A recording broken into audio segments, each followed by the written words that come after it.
Hello, good morning, students. Here we discuss about the introduction of Java. Okay, uh, this is basically a lecture that will be focused on the history of Java, when to use Java, what are the characteristics of Java.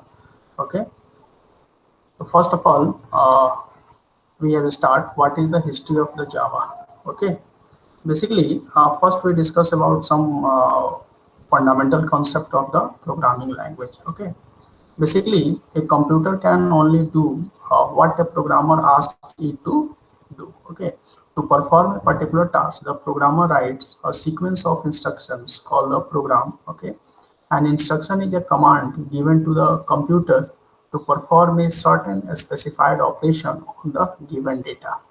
Basically, a set of programs written for a computer is called software. Okay, in earlier programming languages such as C, Pascal, Fortran, BASIC, were structured, that is, each statement in the program language tells to do something. For example, get some input, add these numbers, divide by 6 and display the output. Okay. Recently, with the popularity of C++, there has been a trend towards object-oriented programming. Object-oriented programming involves building a program or a system from objects in the same way that we might build a car from its components. Okay, we may have to build some of these software objects ourselves, while others may be available to us from an object library.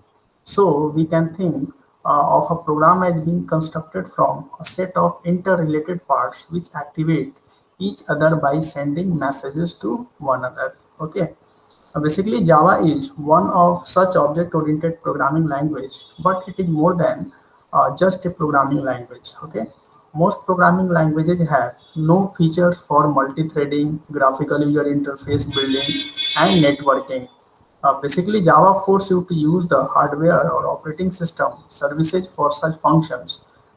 This makes these programs dependent on hardware or operating system. Okay, Java is the first technology or programming language to fully integrate a programming language and service for threads, sockets, graphical user interface components, etc. So that we can build program that can run on a wide range or different types of hardware architecture and many types of operating systems. Okay. Basically, Java is a programming language which is also platform independent and very secure for use on the internet. Okay, the designers of Java have made a Java language and its APIs, that means the application programming interface, to be easy to learn and use compared to the other languages such as C and C++. Okay, the syntax of the Java programming language is very similar to C. Many of the object-oriented programming concepts are similar to the C++. Okay, now we discuss about the development of the Java. Okay, basically Java development began at Sun Microsystem in 1991. Java creator James Gosling did not design Java for the internet.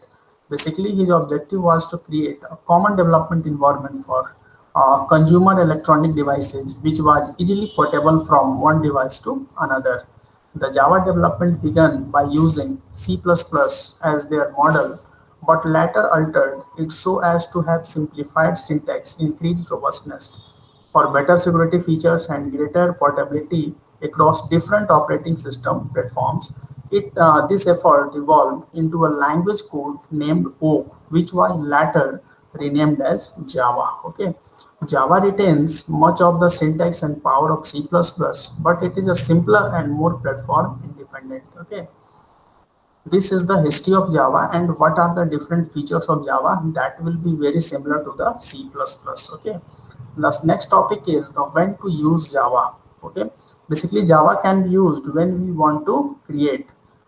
First is the standalone programs that can run on computers of many sizes. Second is the small programs that runs from within a pages like applets on the internet. Okay. The next one is the programs that would act as extension to the web server. Some programs prepare dynamic contents in web page or the web server before the pages are downloaded to the web browser such as Internet Explorer. Okay, basically programs that are distributed over a network, Java programs on one machine can pass data to and from programs on the another machine. That is, they can call methods of programs that reside on many other machines. Okay, the programs that can interact with transaction processor or program written in other languages that can and that are capable of working in different environments. Okay. Uh, Now we discuss about the what are the different characteristic of Java. Okay, basically here we write simplicity, networking features, interpretation of programs, robustness, security is some. Okay, now we discuss about the simplicity. Basically, Java is easier to learn and use than other high-level languages such as C and C++. Unlike C and C++, Java does not use pointers. Pointers are the greatest source of complexity and others errors in C and C++. Okay, thus by eliminating pointer constructs, Java has been made very simple to develop complex program. Okay. The second is the networking features. Okay. Java supports networking and distribution of objects in an enterprise environment. Java library also includes a package called java.net that enables network computing easily. Basically, Java, as you can know that Java we can develop a standalone application as well as networking based application in Java. Okay. The next is the interpretation of programs. Basically, Java compiler translate Java source code into bytecode rather than an executable binary code. Okay, bytecode is an architecturally neutral code.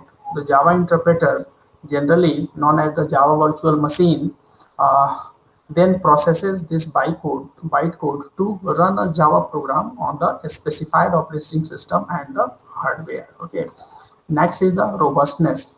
Basically, Java platform is so designed that Java programs run correctly and do not fail if some unexpected error occurs. Robustness is ensured uh, uh, in the different way.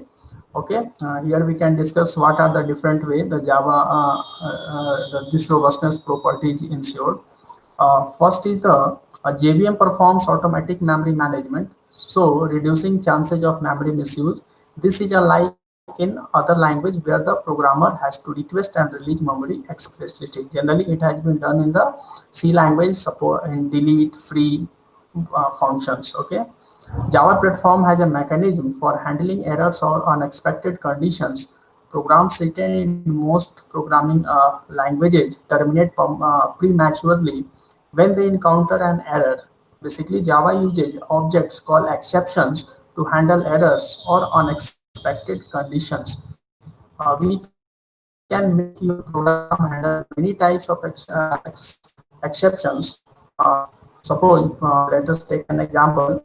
If we write a program and tries to divide a number by zero, okay, your program can catch the exception and take the necessary action. Okay, so basically this is the different parameters that ensure the robustness of the Java. Okay, next is the security. Basically, Java programs can be either the one that has originated uh, in the uh, in the machine or the one that is downloaded from the network. Okay, basically the former is considered to be safe, but the latter can be unsafe. Java Virtual Machine runs such untrusted code in a special area with limited privileges called sandbox. Okay, code executing in the sandbox has limited access to the local file system, so it is not allowed to perform such actions that can harm the local system resources, and also every instruction is checked for valid operation code before it is executed. Okay. The next property is the portability. It is a very important property. Okay. Basically, Java is architecture neutral, which means Java programs can run on any processor, operating system, and hardware flow. Next is multi-threading, the most important concept that can be implemented by the Java. By the first programming language that implement the concept of the multi-threading. Okay, Java includes classes that specifically support multi-thread programs. Multi-threading refers to the current execution of different segments of a single program simultaneously. Okay, now we conclude the session. Okay, in this session we aware about the what are the history of Java, what are the advantages of the Java over the other programming languages like C and C++, when to use Java, what will be the condition when to use Java. Basically, Java is a very important language because it supports all types of applications like Windows application, web-based application, and mobile-based application. Okay, and there are different characteristics of Java we already have discussed. Okay, thank you.